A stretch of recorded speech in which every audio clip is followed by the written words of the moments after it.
Coming up on Mountain News this morning, leaders in education gather in the state capitol to discuss Kentucky's teacher shortage. And a Kentucky hospital hosts an event all about celebrating survivors of cancer. Dedicated to Eastern and Southern Kentucky, this is WYMT Mountain News this morning. Good morning. The time is 4:59:20. I'm Keaton Hall. Dakota Makers is off this morning, so no Dakota in the morning. But let's toss over to Brandon in the morning for our first look at the weather.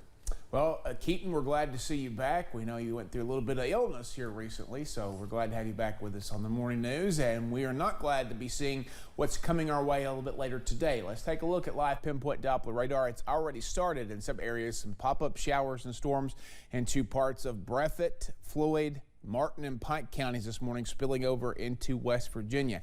Nothing crazy, but you might be getting a bit of a brief downpour in some areas this morning. Temperature is very mild. The cool spot is Clintwood still, but it's in the 60s this morning. So a lot of mid to upper 60s across the region. It looks like 69 in Jackson and Prestonsburg, at least for the moment, is the warm spots, and 61 in Clintwood, the cooler spots. Dew points are still way up there this morning. Couple spots out, but you can tell they're in the uncomfortable to almost instant sweat category there as we head out the door this morning already. So again, that does not bode well for later. I'm not entirely convinced we see widespread severe weather. We're going to keep a close eye on it for you today. I do think we see scattered chances for showers and storms off and on throughout the day, with the best chances coming later this evening. We'll track all that out for you here in just a few minutes. Keaton? Thank you, Brandon. High gas prices have left many with few options on how to save. That's what drivers are telling us in southern Kentucky. Gas prices in Pulaski County saw a spike Monday, like in many areas of the state. WYMT's Phil Pendleton talked with drivers on how they're dealing with the issue. Yes, would you like to see my empty wallet?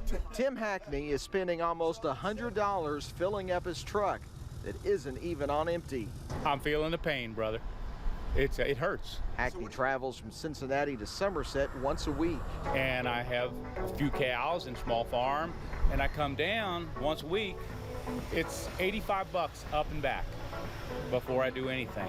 300 gallon fuel a day. He and others need to drive just to work, and they're seeing their profits dwindle. The question is, can they do anything to save some money or gas? The only thing I can do is stop coming, and that means I'm not spending dollars, and that's not helping the economy.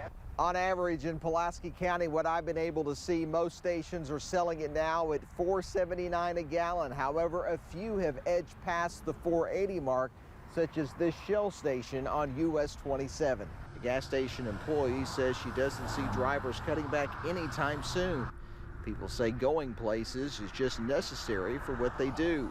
So when you work in construction, it's all over the place, you know, so you gotta go get materials and haul and stuff. I mean, it's just ridiculous. Everything's going up. Hoping what comes up will eventually come down.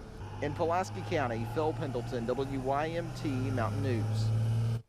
Bluegrass AAA says both national and statewide averages have surged as much as 36 cents in just 1 week. Well, as some drivers look for ways to cut down on gas, others could be looking to go electric, but that could come with its own issues. One electric vehicle advocate says he's saving money, but he says it's legislation that could use a tune-up. Michael Proctor is a board member of Evolve KY. Evolve KY promotes the adoption of electric vehicles and charging stations. He's scheduled to meet with the city of Winchester to add a charging station downtown.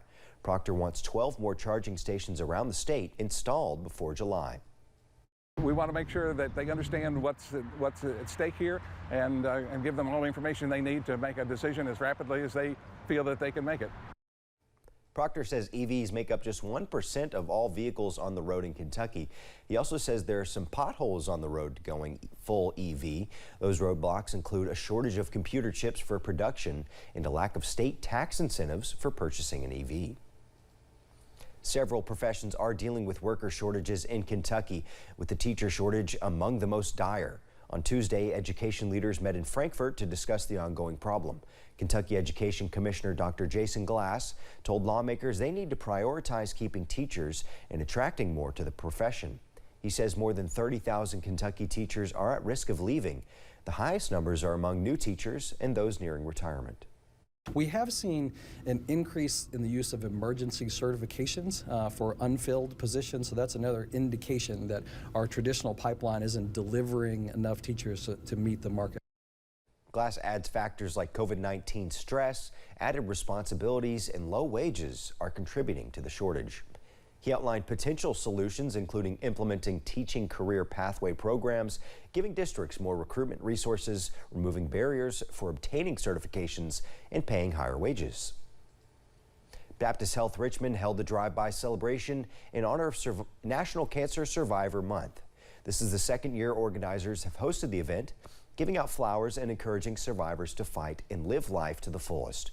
While the pandemic has complicated celebrations, officials say it's important to acknowledge the journey of all survivors. I think survivor, anybody, I don't know the textbook definition of it, but I can tell you a survivor is everybody that has the energy and the ability to fight and the willingness to move along in their journey each and every single day.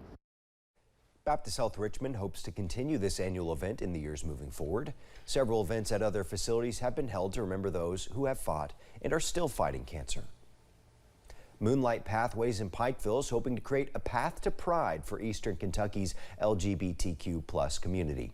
From the crystals and candles sold at the spiritual shop to the salt room and books, the mission has always been to create a welcoming place of love and light, which is why owner Tanya Jones says she was burdened to create a resource center full of literature and information to people in the LGBT community, seeing in their own life that the resources have not always been readily available. Because there's no information at that time. There wasn't someplace someone could go and say, well, I think I may be questioning my identity. Where can I turn? Doctors weren't accepting in this area, for that, and therapists. The store is located in the Town and Country Shopping Center in Pikeville, next to Economy Drug. Thanks for getting your day started with us here on Mountain News this morning. Coming up, a group of students find themselves in a scary situation off the coast of Virginia. We'll have those details in just a few minutes. More waves of showers and storms are possible as we head through today and tonight. I'll track them out for you in about 3 minutes.